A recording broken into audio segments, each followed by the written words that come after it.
Halo pembelajar hebat, selamat datang di video pembelajaran implementasi kurikulum merdeka. Belajar kreatif, aktif, mandiri, dan setara. Pada tema pembelajaran kali ini adalah bahasa Indonesia tentang teks eksposisi. Sebelum memulai pembelajaran, pertama-tama kami ucapkan selamat kepada Anda yang telah menjadi peserta didik di PKBM Tanda Genap. Karena kami yakin bahwa Anda akan menjadi peserta didik yang hebat, terus semangat dalam belajar demi meraih cita-cita. Jangan lupa kalian bersyukur kepada Tuhan Yang Maha Esa karena kalian tetap diberikan nikmat sehat dan keimanan. Sebelum memulai belajar, marilah kita berdoa menurut kepercayaan masing-masing agar pembelajaran ini menjadi ilmu yang bermanfaat bagi kita semua. Amin. Tujuan pembelajaran kita hari ini adalah agar peserta didik mampu mengevaluasi dan mengkreasi informasi pada teks eksposisi melalui kegiatan menyimak. Coba kalian perhatikan informasi atau gambar berikut ini.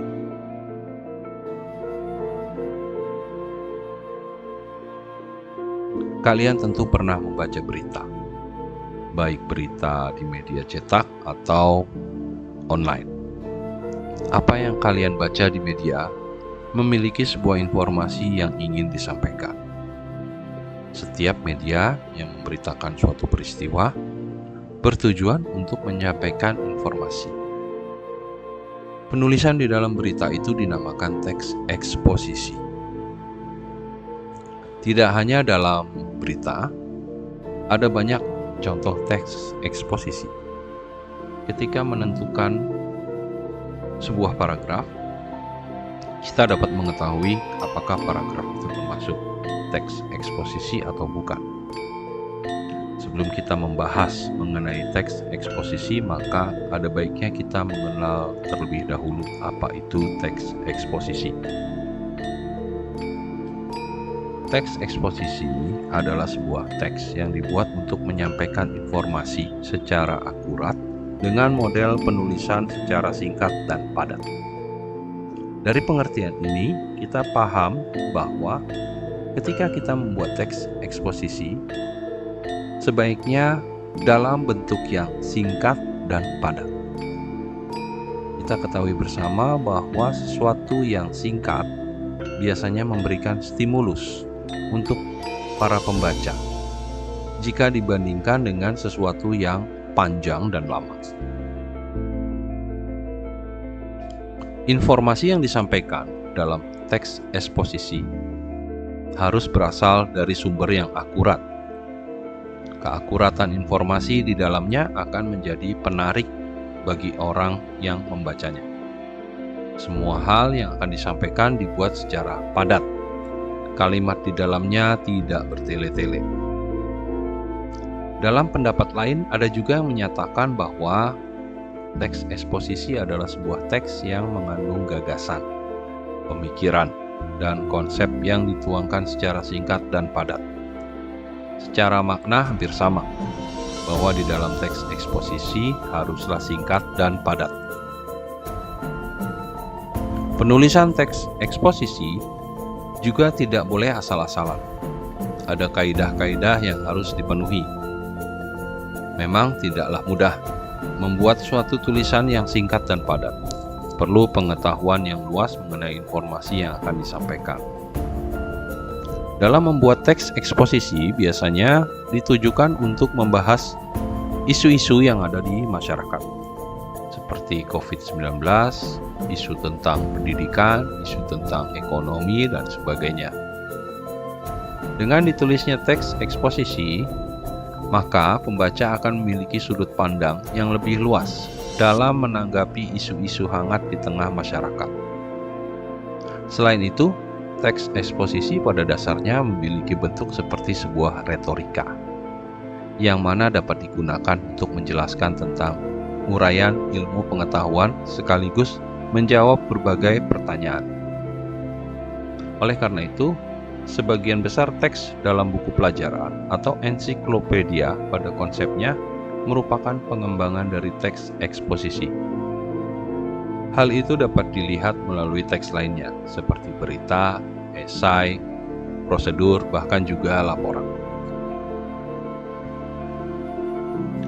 Setelah kalian mengetahui pengertian dari teks eksposisi, selanjutnya kalian akan jelaskan tentang unsur-unsur teks eksposisi.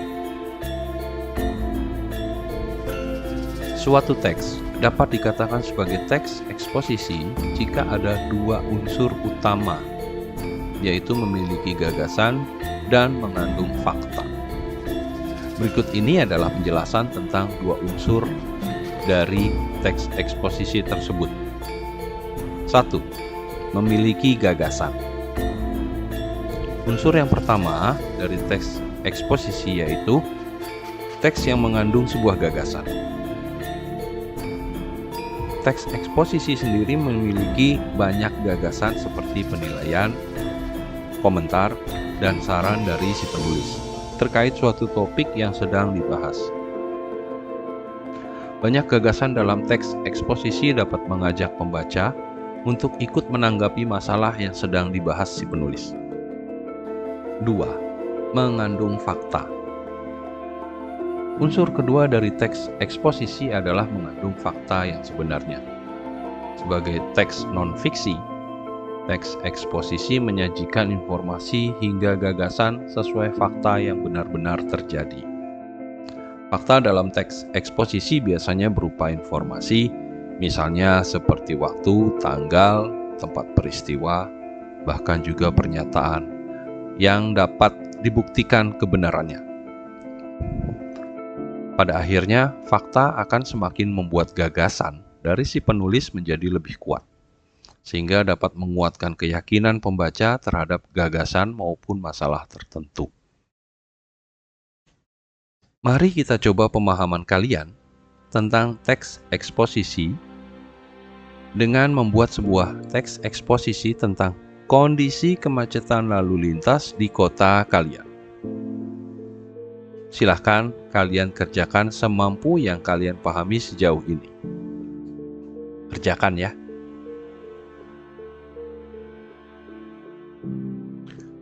Setelah membahas tentang pengertian teks eksposisi dan unsur-unsur teks eksposisi, maka pembahasan selanjutnya adalah ciri-ciri teks eksposisi.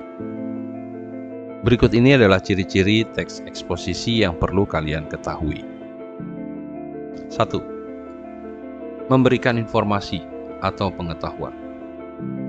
Seperti yang sudah dijelaskan sebelumnya, bahwa teks eksposisi bukanlah teks fiksi, tetapi berisi tentang teks non-fiksi. Oleh sebab itu, teks eksposisi umumnya akan berisi tentang informasi atau pengetahuan. Informasi yang didapatkan dari teks eksposisi bisa menambah wawasan kita sebagai pembaca dan menerapkannya dalam kehidupan sehari-hari. Kedua, menggunakan bahasa yang baku. Dikarenakan termasuk teks non-fiksi dan isinya berupa informasi atau pengetahuan, maka penulisan teks eksposisi menggunakan bahasa yang baku.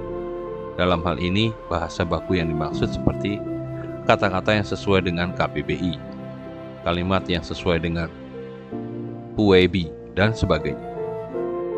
Ketiga, berisi tentang sebuah fakta. Teks eksposisi berisi tentang sebuah fakta yang biasanya didukung dengan data-data yang akurat, sehingga keasliannya bisa dipertanggungjawabkan. Oleh sebab itu, ketika ingin menulis teks eksposisi yang baik, diperlukan sumber-sumber data yang akurat agar tidak terjadi kesalahan. Keempat, format penulisannya singkat, jelas, dan padat. Ciri teks eksposisi berikutnya adalah format penulisannya singkat, jelas, dan padat. Dengan format penulisan seperti itu, maka pembaca akan mudah menerima informasi atau pengetahuan yang ada di dalam teks eksposisi. Kelima, bersifat objektif dan tidak memihak. Ciri-ciri terakhir dari teks eksposisi adalah teks eksposisi harus bersifat objektif dan tidak memihak salah satu pihak atau beberapa kepentingan saja. Jadi bagi sebagian penulis, teks eksposisi harus bisa memastikan kalau setiap penulis teks eksposisi berdasarkan fakta. Setelah membahas tentang pengertian teks eksposisi dan unsur-unsur teks eksposisi, ciri-ciri, berikut ini adalah penjelasan tentang struktur, struktur teks eksposisi. Di antaranya yaitu 1. Tesis. Bagian ini adalah bagian pertama, sekaligus pembuka dari teks eksposisi. Tesis ini dapat dipahami sebagai bagian yang memiliki fungsi untuk menyajikan pengenalan isu, masalah, gagasan utama, hingga pandangan si penulis secara umum terkait topik atau masalah yang dibahas. Tesis juga bisa disebut sebagai pernyataan pendapat. Sebelum memulai menulis teks eksposisi, si penulis harus menentukan tujuan dari teks eksposisi terlebih dahulu. 2. Rangkaian argumen. Bagian kedua ini dari struktur teks eksposisi adalah rangkaian argumen. Setelah tesis mengenalkan suatu isu atau masalah yang sedang hangat diperbincangkan oleh banyak orang, teks eksposisi akan dilanjut dengan rangkaian argumen. Rangkaian argumen dapat dipahami sebagai pendapat berupa alasan yang logis, informasi yang sesuai hasil temuan, fakta yang terjadi, hingga pernyataan para ahli. Jadi tak heran apabila di bagian ini kamu akan banyak menemukan pendapat sebagai penjelasan atas tesis yang dijelaskan sebelumnya. 3. Penegasan ulang. Bagian terakhir dari struktur teks eksposisi yaitu penegasan ulang. Setelah penulis menyampaikan isu atau masalah dan sudah didukung oleh berbagai alasan atau pendapat yang sesuai fakta, berikutnya akan disajikan penutup atau simpulan. Tujuan penegasan ulang sendiri adalah untuk memberikan penegasan terhadap pendapat awal sekaligus menyajikan simpulan dan saran terhadap keseluruhan masalah yang dibahas. Setelah kalian mengetahui pengertian teks eksposisi, unsur-unsur, ciri-ciri, hingga struktur dari teks eksposisi, kalian akan diajak untuk memahami lebih dalam tentang kaidah kebahasaan dari teks eksposisi. Seperti pada teks yang lain, kaidah kebahasaan bisa disebut juga sebagai gaya bahasa dari sebuah teks, sehingga dapat membedakannya dengan teks yang lain. Berikut ini beberapa kaidah kebahasaan dari teks eksposisi. 1. Kata-katanya teknis. Teks eksposisi banyak memakai kata-kata teknis atau peristilahan terkait suatu topik atau masalah yang dibahas, misalnya seperti sektor kehutanan, penebangan liar, hutan lindung, kehutanan masyarakat, ekowisata, dan lain-lain. 2. Kata-kata yang berkaitan dengan argumentasi. Teks eksposisi banyak memakai kata-kata yang menjelaskan dengan hubungan argumentasi, misalnya seperti jika, karena, sebab, akibatnya, dengan demikian, oleh karena itu. Ketiga, kata-kata yang berhubungan dengan kronologis. Teks eksposisi biasanya memakai kata-kata yang menyatakan hubungan kronologis atau istilah yang menyatakan keterangan waktu. Tidak hanya itu, teks eksposisi biasanya juga menggunakan kata-kata yang menyatakan perbandingan atau pertentangan. Sebagai contoh, akhirnya, namun, sebelum itu, kemudian, sebaliknya, berbeda halnya, 4. Kata kerja mental. Teks eksposisi biasanya juga memakai kata kerja mental yang digunakan untuk menggambarkan jiwa. Misalnya seperti menyimpulkan, memperkirakan, mengharapkan, memprihatinkan, mengagumkan, menyedihkan, menduga, mengasumsikan, menjelaskan, dan lain sebagainya. 5. Kata-kata rujukan. Teks eksposisi banyak memakai kata-kata rujukan untuk menghubungkan dengan suatu informasi atau pendapat seseorang. Misalnya seperti berdasarkan data, lalu merujuk pada pendapat. 6. Kata-kata persuasif. Teks eksposisi biasanya juga memakai kata-kata persuasif untuk mengajak atau mempengaruhi lawan tutur. Kata yang biasa digunakan untuk melakukan persuasif yaitu seperti sebaiknya, diharapkan, perlu, hendaklah, harus. 7. Kata-kata denotatif. Teks eksposisi juga banyak memakai kata-kata denotatif untuk menjelaskan sesuatu agar lebih jelas. Denotatif bisa dipahami sebagai kata yang memiliki makna sebenarnya. Kata denotatif adalah kata yang belum mengalami perubahan maupun penambahan makna. Berdasarkan pengertian teks eksposisi, maka tujuan teks eksposisi adalah untuk menyampaikan informasi kepada pembaca melalui sudut pandang tertentu. Dengan tujuan teks eksposisi tersebut, maka pembaca akan mudah memahami makna serta pengetahuan yang terkandung di dalam teks tersebut.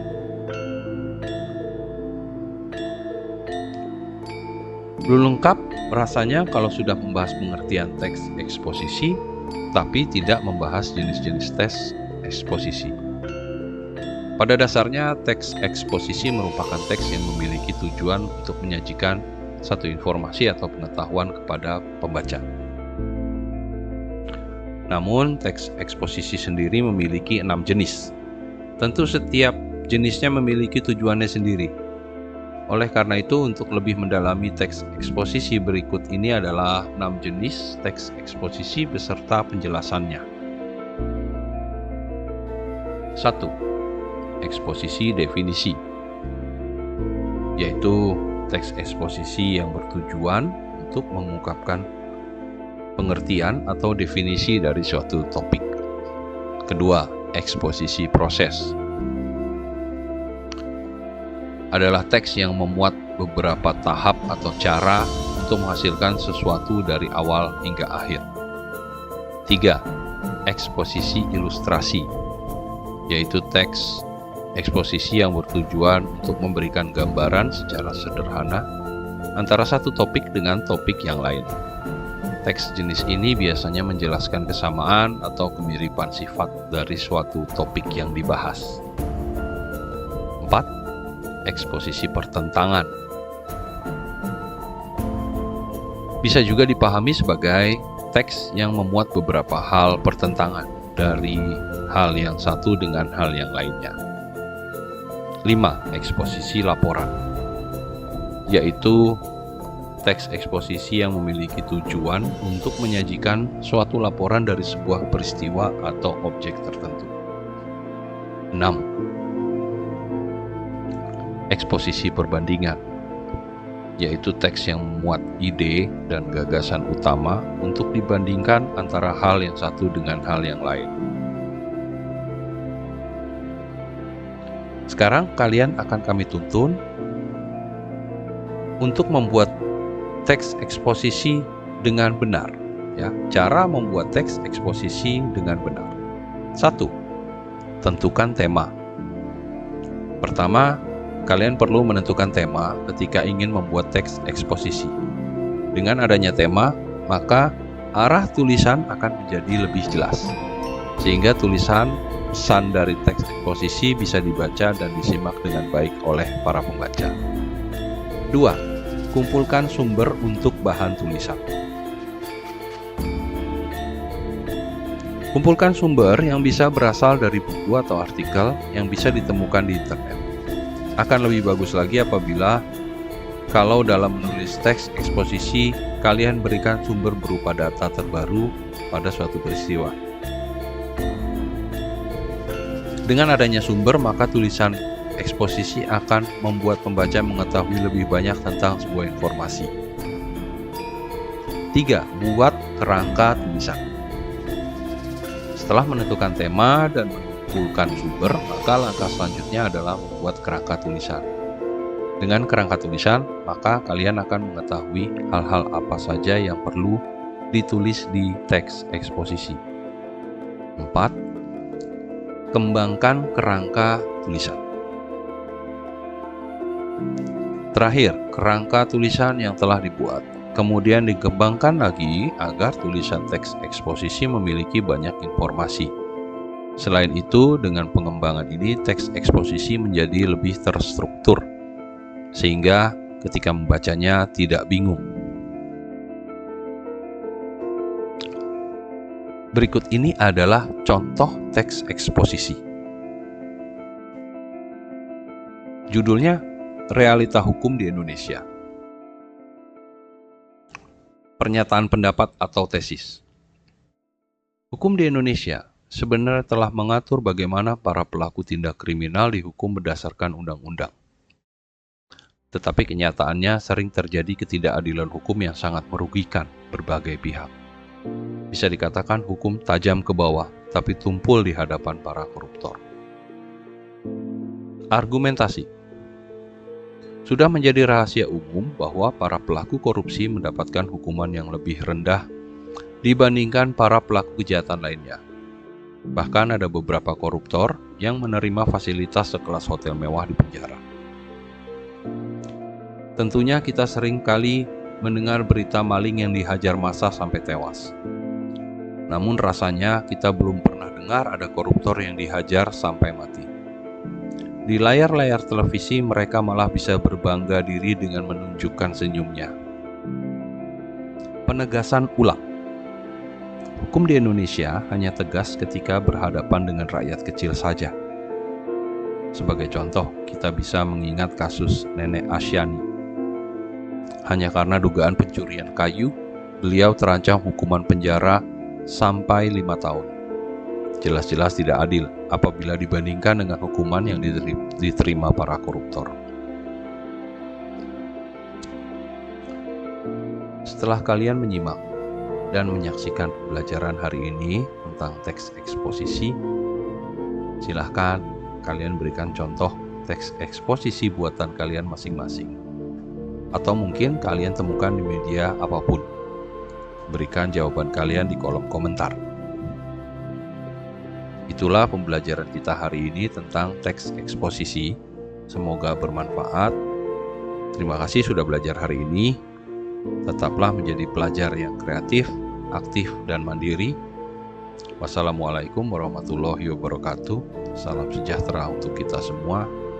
Salam kebajikan untuk kita semua. Sampai jumpa di materi belajar selanjutnya.